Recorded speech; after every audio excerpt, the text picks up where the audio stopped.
mora me kundërshtu këtë projekt. Amerika historikisht ka qenë oksigjeni ynë, është jo vetëm katë, por është edhe tradhti. Në Kosovë mi qupesh edhe kryeministri, personalisht kryeministri ka koqit kry. Aja është një mirësore për neve si të mos për Frejzoni dhe për mborë Kosovën. Mirë po këta udhëheqësat tonë, shka po bojnë, shka po bojnë, nuk pëdina.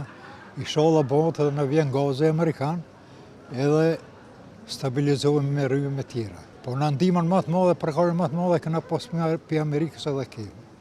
Edhe besoj prapë s'ka unë alon pa në ndimu.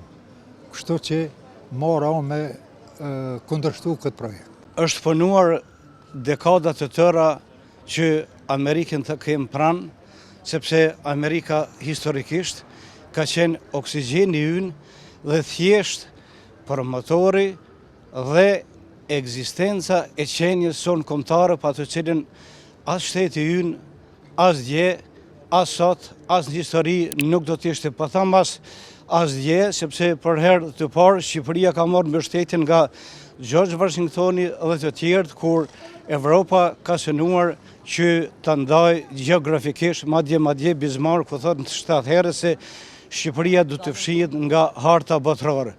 Prandaj, ky investim ka që madhë, shekullori shqiptarë për ta pasur Amerikën afër dhe thjesht për ta anashkaluar një superfuqi e cila dikton formarrjen e çdo populli, çdo shteti, është jo vetëm katë, por është edhe tradhti, është edhe thjesht një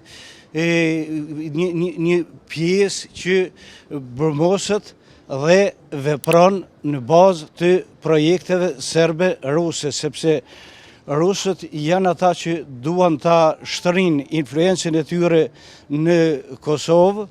Gazi është një aset kombëtar për me pasën qeshmën tonë në shpitane. Derisa shumë shtete për rreth e kanë pranu, i kanë bërë marrëveshje si Greqia, Macedonia, gjitha shtetet tjera e kanë pranu, në Kosovë mi qupesh edhe kryeministri, personalisht kryeministri ka koqit kry për mos me marrë këtë projekt. Për çka? Ku na i mbron? Çfarë interesa mbron ai? Nëse nuk e merr. Do me thonë i mbron interesat e Greqisë, interesat e shteteve për rretha, edhe ky kum dëgju që ka thonë na e marrëm në Vlorë. Çysh e merr në Vlorë? Çfarë logjike ka me marrë në Vlorë kur të vjen qeshmja ty këtu në Ferizaj?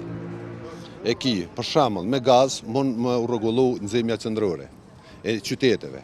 Kur rregullohet nxemja qendrore, atëherë nalet prerja e pyjeve, nalet argjimet e rrymës zvoglohen, se krejt nxehen në rrymë, shumica. Edhe ekonomikisht, jo veç Ferizaj, po këtë Kosova do të përfitante. Asnjëherë nuk na vjen më kjo shans, nuk vjen, nëse refuzohet, po megjithatë çdo gjë që na propozon Amerika për të mirën e Kosovës na duhet me pranu.